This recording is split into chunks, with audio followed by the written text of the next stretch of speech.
അയാൾ പറഞ്ഞാലേ നമ്മൾ ഫയലിംഗ് തുടങ്ങിയത്. എന്നിട്ട് ഇപ്പൊ കോളനിക്കാരെയും കൂട്ടിക്കൊണ്ട് വന്നാൽ തടയുന്നോ? ഫയലിംഗ് തടയാൻ പോകുന്ന വിവരം അയാൾ നേരത്തെ തന്നെ വിളിച്ചറിയിച്ചിരുന്നു. എന്നിട്ട് നമ്മൾ പോലീസുമായി ചെന്ന് പണി തുടരണമെന്ന്.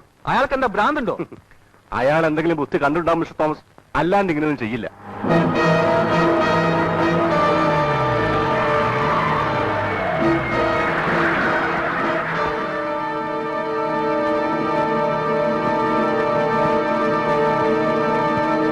റാവുത്തരെ, നമ്മൾ എന്താണ് ചെയ്യേണ്ടത് പറ. എന്തെങ്കിലും ഒന്ന് പറ. അവന്മാര് പോലീസിനെയും കൊണ്ടുവന്ന് പണി തുടങ്ങിയ പ്രശ്നമാണ്. നീ പോയി അവനോട് ഇങ്ങോട്ട് വരാൻ പറ, ആ സ്വാമിയോട്.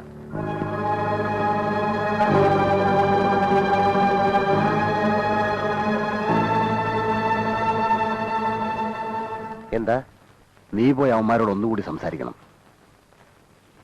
ഞങ്ങൾക്ക് വാവുകൊണ്ട് പറയാൻ അറിയില്ല, കൈ കൊണ്ട് പറയാനേ അറിയുള്ളൂ. നീ ഒന്ന് പറ, കേട്ടില്ലേ ഞങ്ങൾ പറഞ്ഞോളാം.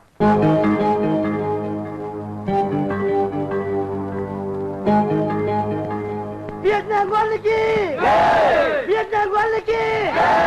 Vietnam Golniki tutti galittan! Vietnam Golniki tutti galittan! Akkari tikari police! Akkari tikari police!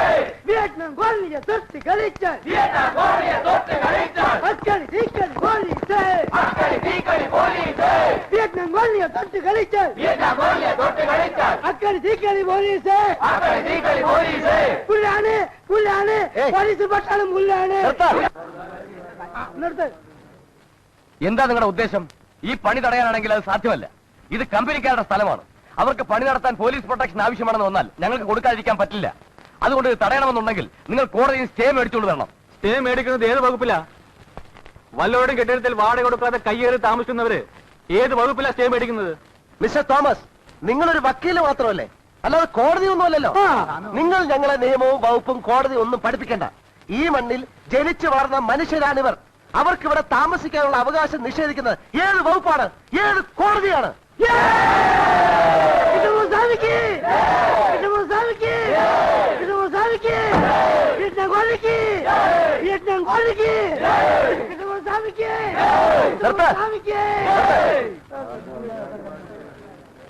ശരിയാണ്, നിങ്ങൾ പറയുന്നത് സത്യമാണ്. ഞങ്ങളുടെ ഈ പയലും കൊണ്ട് നിങ്ങൾക്ക് നാശനഷ്ടം ഉണ്ടാവാം. നിങ്ങളുടെ കെട്ടിടങ്ങൾ ഇടിഞ്ഞു വീഴും, അതൊക്കെ വാസ്തവം തന്നെ. എന്ന് വെച്ച് ഞങ്ങൾക്കിവിടെ കൺസ്ട്രക്ഷൻ നടത്താതിരിക്കാൻ പറ്റുമോ? അതുകൊണ്ട് നിങ്ങൾക്കുണ്ടാകുന്ന സകല നാശനഷ്ടങ്ങൾക്കും ഞങ്ങൾ നഷ്ടപരിഹാരം തരാൻ തയ്യാറുമാണ്. നിങ്ങൾ എന്ത് തരുമെന്നാ? ഇടിഞ്ഞു വീഴുന്ന കെട്ടിടങ്ങൾ ഒരുപക്ഷെ കെട്ടിത്തരാൻ പറ്റുമായിരിക്കും. ഒരു ജീവൻ നഷ്ടപ്പെട്ടാലോ അത് തിരിച്ചറിയാൻ നിങ്ങൾക്ക് പറ്റുമോ? പിന്നെ ഞങ്ങൾ എന്ത് ചെയ്യണമെന്നാ പറയുന്നത്? നിങ്ങൾ കൂടുതലായി ഒന്നും ചെയ്യണ്ട, പണി നിർത്തിയാൽ മതി. അത് പറ്റില്ല എന്ന് പറഞ്ഞില്ലേ? വേണമെങ്കിൽ ഞങ്ങളൊരു കാര്യം ചെയ്യാം. നിങ്ങൾ എന്തിനു വേണ്ടിയാ മൂസ സെറ്റുമായി കേസ് പറയുന്നത്? 3 സെന്റ് സ്ഥലം വേണമെന്ന് പറഞ്ഞല്ലേ? അത് തരാൻ ഞങ്ങൾ തയ്യാറാണെങ്കിലോ? മൂസ സെറ്റിന്റെ കയ്യിൽ നിന്ന് ഈ സ്ഥലം ഞങ്ങൾ മേടിച്ചോളാം. ഇവിടുത്തെ കെട്ടിടങ്ങൾ നിങ്ങൾക്ക് പൊളിച്ചോണ്ടും പോവാം.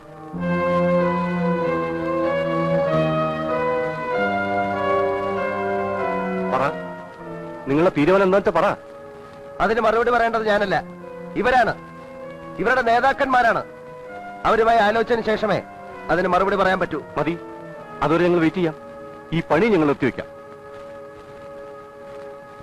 വരൂ. സ്വാമി, സ്വാമി, ഞാൻ പറയണതൊന്ന് കേക്ക്. ഇത് കുഴപ്പാണ്. ഒടുക്കം യുവമാരൊന്നും ഇവിടുന്ന് ഒഴിഞ്ഞു പോവില്ല. കമ്പനിക്ക് കമ്പനിയുടെ സ്ഥലത്ത് പോലും പണി തുടങ്ങാനും പറ്റില്ല. അതാണ് ഇപ്പൊ ഉണ്ടാവാൻ പോണത്. സ്വാമി ഒന്ന് ആലോചിച്ച് നോക്കി, ഇവരൊക്കെ എങ്ങനെ ഒഴിഞ്ഞിരുന്ന സ്വാമി പറയണേ? അവകാശം മേടിച്ച് ആരെങ്കിലും പോകാന്ന് സമ്മതിച്ചാൽ തന്നെ റാവുത്തർ വിടോ, സ്രാങ്ക് വിടോ, ഇരുമ്പ് വിടോ, കൊന്നുകളയില്ല ഇവന്മാരെ. ഇവന്മാരെ എപ്പോഴാ ഇടയാന്ന് ആർക്കറിയാ? അതുകൊണ്ടാണ് ഞാൻ ഈ പറയണേ. സ്വാമിയുടെ ഈ വക ബുദ്ധി ഒന്നും ഇവിടെ ചെലവാവില്ല. ഒന്നുമില്ലടോ കെ ജോസഫേ, താൻ നോക്കിക്കോ.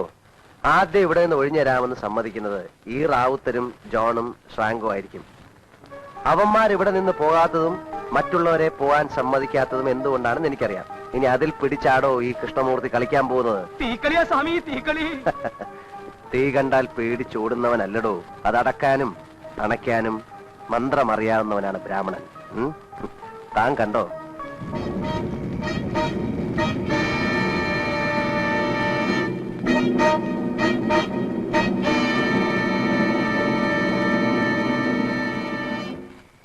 ഇപ്പൊ കമ്പനി നമുക്ക് വെച്ച് നീട്ടിയിരിക്കുന്ന ഈ 3 സെന്റ് സ്ഥലം ഇവിടെ ഒരാളും മേടിക്കരുത് എന്ന് റാവുത്തരും ജോണും ഷ്രാങ്കും പറയുന്നതിൽ കാര്യമുണ്ട്.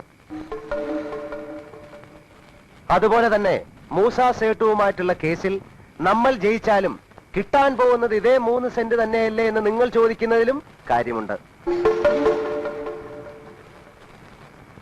പക്ഷെ ഞാൻ പറയുന്നത് നമ്മൾ ജോണും ഷ്രാങ്കും റാവുത്തരും പറയുന്നത് അനുസരിക്കണമെന്നാണ്. കമ്പനി ഇപ്പൊ വേറെ സ്ഥലം തരാമെന്ന് സമ്മതിച്ചിരിക്കുന്നത് അത് നമ്മുടെ അവകാശമാണ് എന്ന് വിചാരിച്ചിട്ടൊന്നുമല്ല, നമ്മുടെ ഈ ശക്തിയും യോജിപ്പും കണ്ട് പേടിച്ചിട്ടാണ്. അല്ലെങ്കിൽ ഇത്രയും കാലം കേസ് പറഞ്ഞിട്ടും ഒരു നുള്ളു മണ്ണ് പോലും തരില്ല എന്ന് പറഞ്ഞിരുന്നവർ ഇപ്പൊ എല്ലാ അവകാശവും തരാമെന്ന് പറയുന്നത് എന്തുകൊണ്ടാണ്?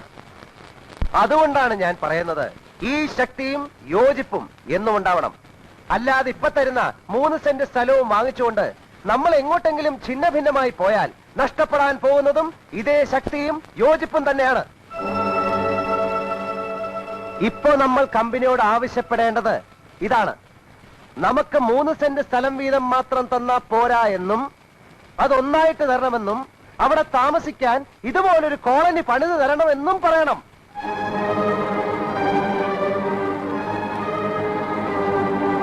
ഈ റാവുത്തരും ജോണും ഷ്രാങ്കും എല്ലാം നമ്മുടെ നേതാക്കന്മാരായിട്ട് അവിടെയും ഉണ്ടാവണം.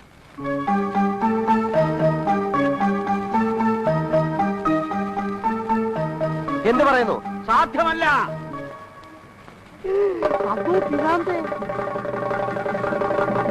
കമ്പനി തരുന്ന 3 സെന്റും മേടിച്ച് ഞങ്ങൾ എങ്ങോട്ടെങ്കിലും പൊക്കോളാം. ഈ ദുഷ്ടന്മാരുടെ കൂടെ ജീവിക്കാൻ ഇനി ഞങ്ങൾക്ക് വയ്യ. ഈ കോളനി ഇവിടെ നിന്ന് മറ്റൊരു സ്ഥലത്തേക്ക് പറിച്ചു തരണമെന്ന് പറയുന്നത് ഇവന്മാർക്ക് അവിടെയും പിരിവ് നടത്തി ജീവിക്കാനാ, സകല വൃത്തികേടുകളും ചെയ്യാൻ സ്ഥലമുണ്ടാക്കാനാ. ഇത്രയും കാലം ഞങ്ങൾ ഇത് സഹിച്ചു, ഇനി സഹിക്കാൻ ഞങ്ങൾക്ക് പറ്റില്ല.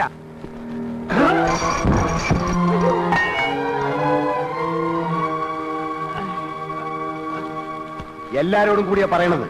ഈ കോളനി ഇവിടെ നിന്ന് വേറെടുത്തേക്ക് മാറ്റിത്തരാൻ ഞാൻ കമ്പനിയോട് പറയാൻ പോവുക. കമ്പനി അതിന് തയ്യാറായാൽ എല്ലാരും ഇവിടെ നിന്ന് ഒഴിയും. മനസ്സിലായോ? പോയിക്കോ, പോയിക്കോളാൻ. ആ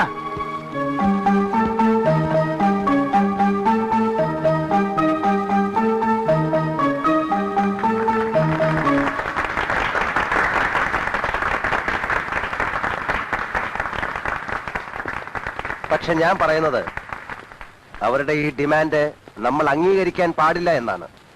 താൻ എന്താണോ ഈ പറയുന്നത്? ഇത്രയും നാൾ അവരെ കൊണ്ടൊന്ന് സമ്മതിപ്പിക്കാൻ നടന്നിട്ട് ഇപ്പൊ അവര് നമ്മുടെ വഴിക്ക് വന്നപ്പോ സാർ ഇയാൾക്ക് എന്താ വട്ടുണ്ടോ? എന്താ മിസ്റ്റർ കൃഷ്ണമൂർത്തി ഇത്?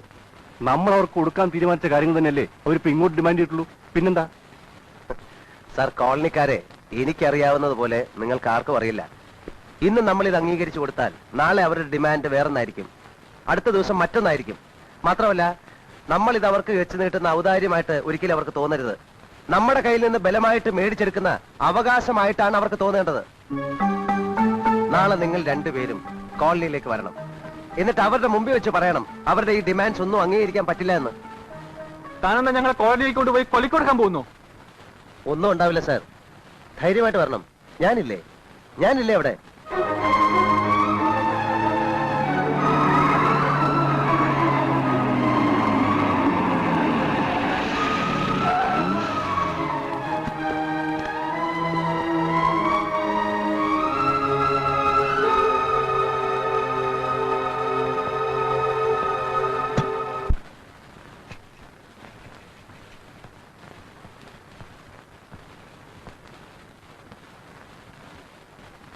നിങ്ങളുടെ തീരുമാനം ഇനിയും പറഞ്ഞില്ല?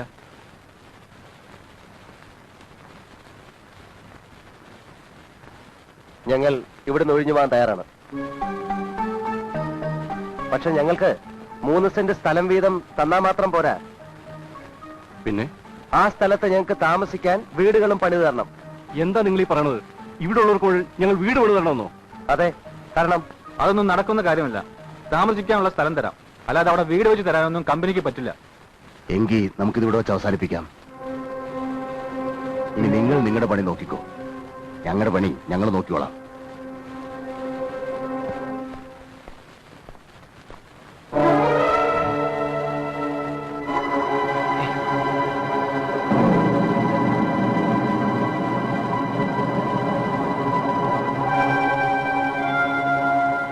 സ്വാമി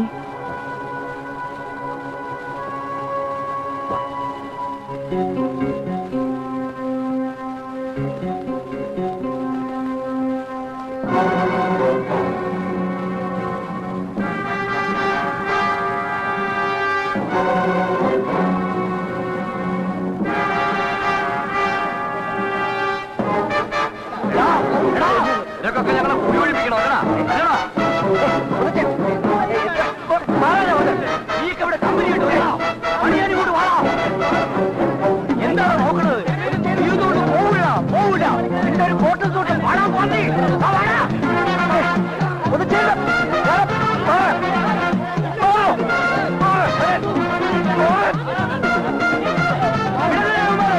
അടിച്ചു കൊല്ലണം പിടിക്കണ പിടിക്കണ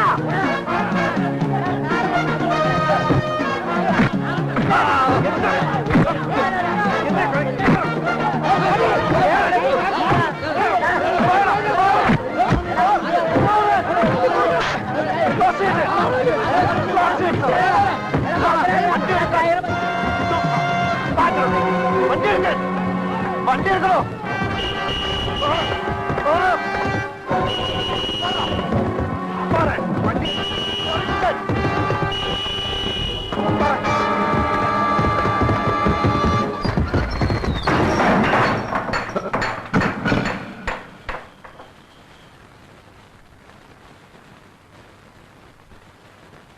അറിയാമോ ഈ വാവലിനൊരു ചരിത്രമുണ്ട്. ഒരിക്കൽ ഇത് ആരുടെയും മുന്നിൽ അടഞ്ഞാൽ പിന്നെ അവൻ പുറലോകം കാണില്ല. എറണാകുളത്ത്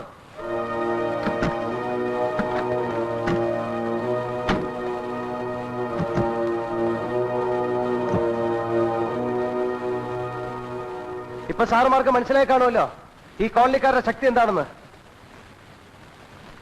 ഇതിൽ ഇവിടുള്ള മുഴുവൻ താമസക്കാരും ഒപ്പിട്ടിട്ടുണ്ട്. ഇവിടെ നിന്ന് ഒഴിഞ്ഞു തരാമെന്ന് ഇവരെല്ലാവരും സമ്മതിച്ചിട്ടുണ്ട്. അതുപോലെ ഇതിൽ നിങ്ങൾ ഒപ്പിട്ട് തരണം. കോളനിക്കാർക്ക് മുഴുവൻ വീട് കെട്ടിക്കൊടുക്കാമെന്ന് സമ്മതിച്ച് ഇതിൽ ഒപ്പിട്ട് തരണം.